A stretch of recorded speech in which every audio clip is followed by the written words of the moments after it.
আসসালামু আলাইকুম আমার কলিজার আপুরা ভাইয়ারা সবাই কেমন আছো। আজকে আমি বানাবো বিস্কিট। দিয়ে দিতেছি হাফ কাপের একটু উপরে চিনি, দিয়ে দেব সয়াবিন তেল হাফ কাপের মতো, দিয়ে দেব 1 কাপ আটা। তোমরা চাইলে এটা আটা দাও বানিয়ে নিতে পারো, ময়দা দাও বানাইতে পারো। কিন্তু সামান্য দিয়ে দিব লবণ, দিয়ে দিব সামান্য বেকিং পাউডার। ভালো মানের বেকিং পাউডারটা নিও তোমরা। এখন ময়দাটাকে একটা ব্যাটার বানিয়ে নেব। এটা আমি হাত দিয়েই করব, এখানে কোনো প্রকার পানি ব্যবহার করব না। এই তেল দিয়ে যতটুকু হয় ততটুকু লাগলে আর একটু দিয়ে দিব। বাহিরের খাবার একদমই পছন্দ করো না, তারা বিস্কিটটা ঘরে বানিয়ে খেতে পারো।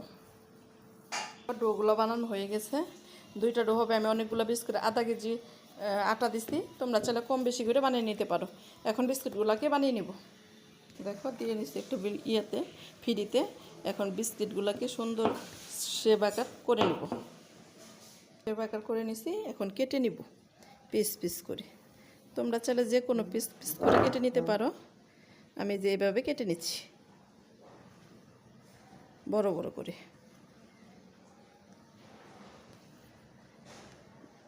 দেখো কিভাবে কেটে নিছি, সবগুলো বিস্কিট এভাবে কেটে নিব। দেখো বিস্কিটগুলো বানানো হয়ে গেছে। এখন দিয়ে দেবো একটা ডিমের কুসুমটা ব্রাশ করে এই ডিমগুলোর উপরে দিয়ে দেব।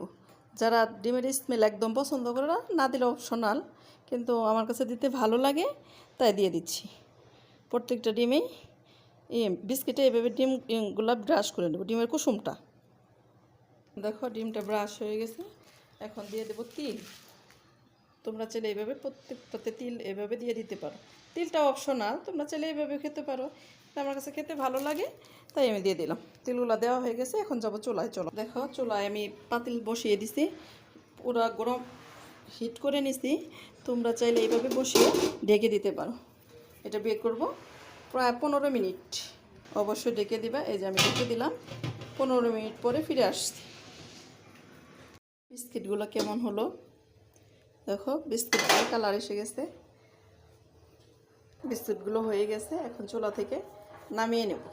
দেখো বিস্কিটগুলো হয়ে গেছে, সবগুলো বিস্কুট উঠে আসছে। তোমরা চাইলে এইভাবে ঘরে থাকা উপকরণ দিয়ে এভাবে বিস্কুটগুলো বানিয়ে খেতে পারো।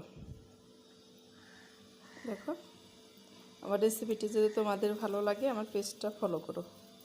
এই বক্সে আমি বিস্কুটগুলোকে রেখে দেবো, একটা কাগজের ভিতরে রাখবো যেন দেখতে সুন্দর লাগে।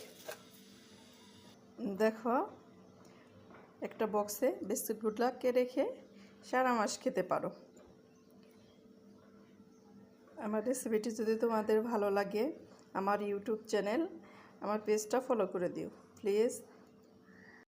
আল্লাহ হাফেজ।